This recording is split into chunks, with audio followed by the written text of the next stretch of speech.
बिस्मिहि सुब्हानहु वस्सअदानहु वस्सलातु वस्सलामु जिल मजदि ওয়াল মাকানা আম্মা বাদ। কথাগুলো বলছি আমরা যে 31st নাইট পালন করি বা ইংরেজি নববর্ষ পালন করি এই উপলক্ষে কথাগুলো বলা।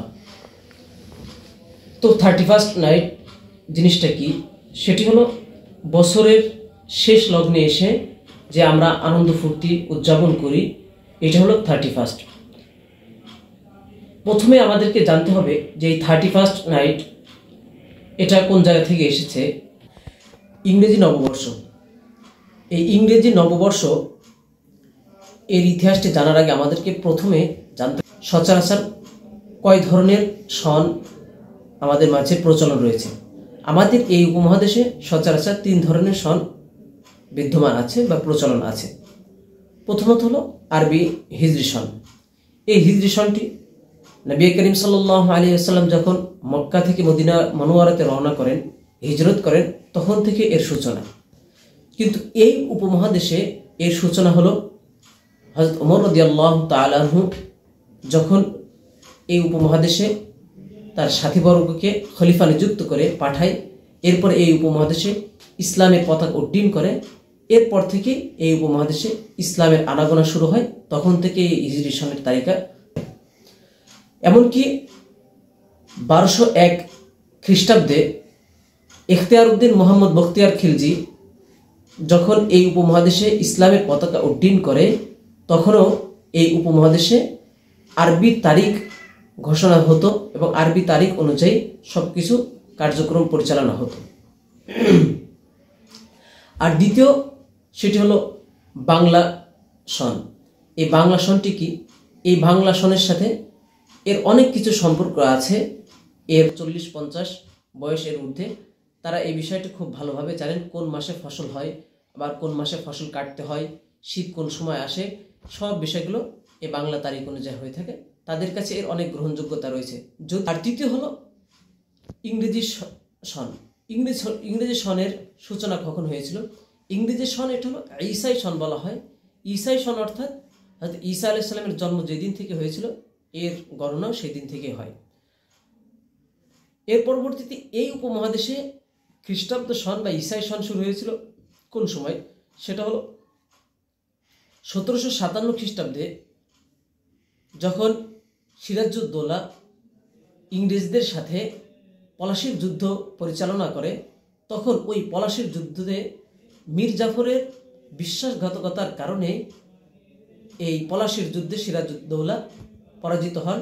তখন থেকে ইংরেজরা এই উপমহাদেশে তাদের আধিপত্য পরিচালনা করেন। এরপর থেকে এই উপমহাদেশে ইংরেজদের তারিখ, ইংরেজদের মাস ঘোষণা শুরু হয়। প্রথমত হলো এই দিন হলো নৈরুজ। এর পূর্ববর্তী ইরান মূর্তি পূজকেরা তারা এই দিনে উদযাপন করত এবং এই দিনের নাম ছিল নৈরুজ। নাই অর্থ নতুন, আর রোজ মানে দিন। বছরের নতুন দিনে যেই উদযাপনটি করত, তারা আনন্দ ফুর্তি করত, সেটাকে নৈরুজ বলে। আর দ্বিতীয় হলো জানুস মূর্তির, অর্থাৎ প্রাচীন রোমান তারা এই দিনে জানুস মূর্তি গুগলে সার্চ দিলে যেটা জানা যায় সেটা হলো তার 2টি মাথা আছে। 2টি মাথার দ্বারা উদ্দেশ্য হলো একটি মাথা দ্বারা পূর্ববর্তী যত কাজ আছে, যত কার্যকলাপ রয়েছে সব কিছু সে জানে, এটা উদ্দেশ্য নেই। আর দ্বিতীয়টি হলো অন্য মাথা দ্বারা তার ভবিষ্যতে যে কাজগুলো করবে, মানুষ কি করবে সেইগুলো জানে, এটা উদ্দেশ্য নেই। আর এই জানুস মূর্তির হাতে যে চাবিটি দেখা যায়, সে চাবিটি হলো দুনিয়ার কোনো চাবি নয়, এই চাবিটি হলো জান্নাতের চাবি। আর তার হাতে যে লাঠিটা আছে, এটা তার উদ্দেশ্য হলো জাহান্নামের আঘাত করা বা শাস্তি দেওয়া। অর্থাৎ যারা তার বিধানকে মেনে নিবে মন থেকে, তারা অবশ্যই জান্নাত পাবে, স্বর্গে যাবে। আর যারা এর বিধানকে মেনে নিবে না, তারা নরকে যাবে, জাহান্নামে যাবে। এই বিশ্বাস তাদের আছে। এখন কথা হলো তাদের বিশ্বাস এতটুকু যে উপকার এবং ক্ষতি করার মালিক হলো জানুস মূর্তি। অথচ আমরা জানি যে কোনো পীর, ওলি, হাত্তাকে কোনো নবী রাসূলও কোনো উপকার পৌঁছানোর ক্ষমতা রাখেন না, সেই ক্ষমতা আল্লাহ তাআলা দেয়নি।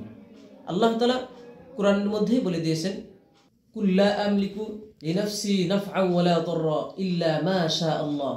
হে আল্লাহর নবী, আপনি বলে দিন উপকার ক্ষতি কোনো কিছুই করার মালিক আমি নয়, ইল্লা মা শা আল্লাহ, তবে আল্লাহ যেটা চাই সেটাই হয়। এখন যারা বিশ্বাস এইটা রাখে যে ওই জানুস মূর্তি উপকার এবং ক্ষতি করার মালিক, সে অবশ্যই মুশরিক, সে অবশ্যই বেঈমান। আর যারা এই উদযাপন পালন করছে তারাও তাদের অন্তর্ভুক্ত। এখন আমাদেরকে যে বিষয়টি জানতে হবে, আমরা যে উদযাপন করছি এটা কতটুকু শরীয়ত সম্মত।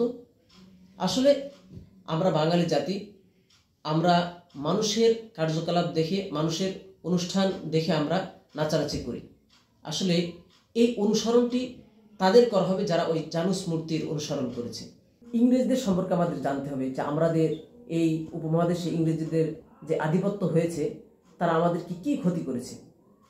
ইতিহাস পড়লে খুবই জানা যায়, খুবই আমরা ভালোভাবে জানতে পারি যে মাল্টার সেই কারাগারে, আন্দামান দ্বীপপুঞ্জের সেই কারাগারে শত শত আলেমদেরকে বছরকে বছর জেলখানায় আটকে রেখেছিল।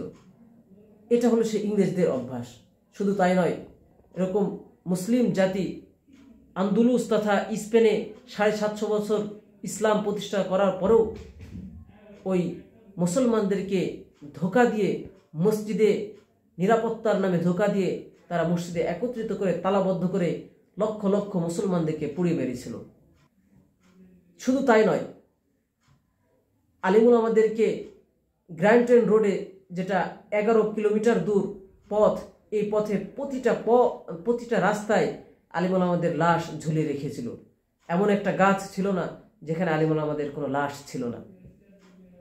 এখন কথা আসি, আমরা যারা এই উদযাপনগুলো পালন করছি, এটা করা আমাদের কতটুকু যুক্তিসঙ্গত, কতটুকু আমাদের ভালো কাজ হচ্ছে।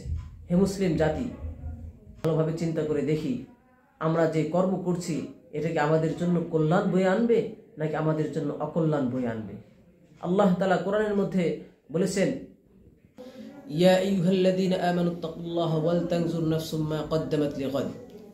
আল্লাহ তাআলা সূরা হাশরের মধ্যে বলেন যে হে মুমিন সকল, তোমরা আল্লাহ তাআলাকে ভয় করো এবং তোমরা আগামীর জন্য কি উপার্জন করছো সেই বিষয়ে তোমরা চিন্তা ভাবনা করো।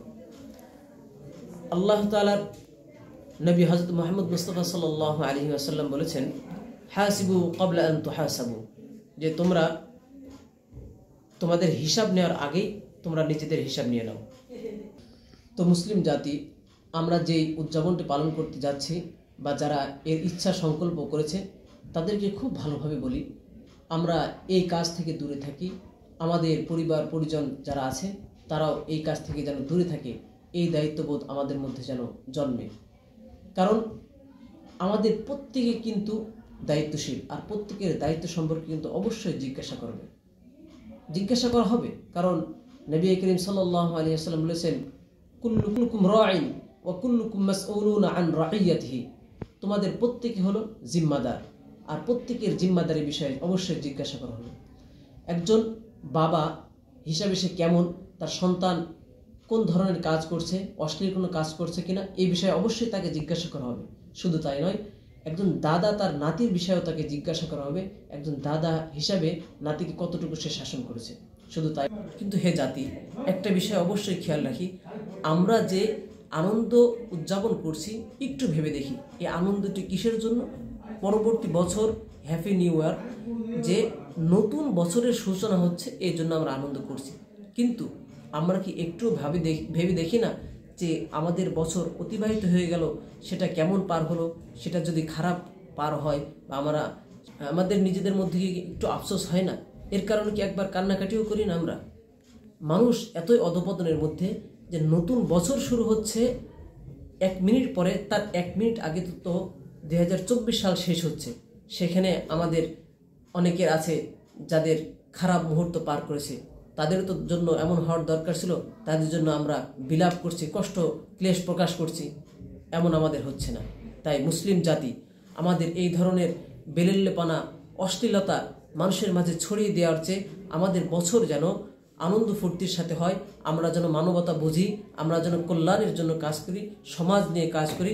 আমাদের ইসলাম যে পূর্ণাঙ্গ ধর্ম সেটা মানুষের মাঝে ছড়িয়ে দেওয়ার এই সংকল্পে আমাদের বছর হোক আনন্দময়, আমাদের এই দিন হোক আনন্দময়। মানুষ যেন প্রত্যেকে আনন্দে থাকতে পারে, সকলে যেন দিন উৎফুল্ল এবং আনন্দে কাটতে পারে, এই আশা প্রত্যাশায় আমি আমার কথাগুলো শেষ করছি।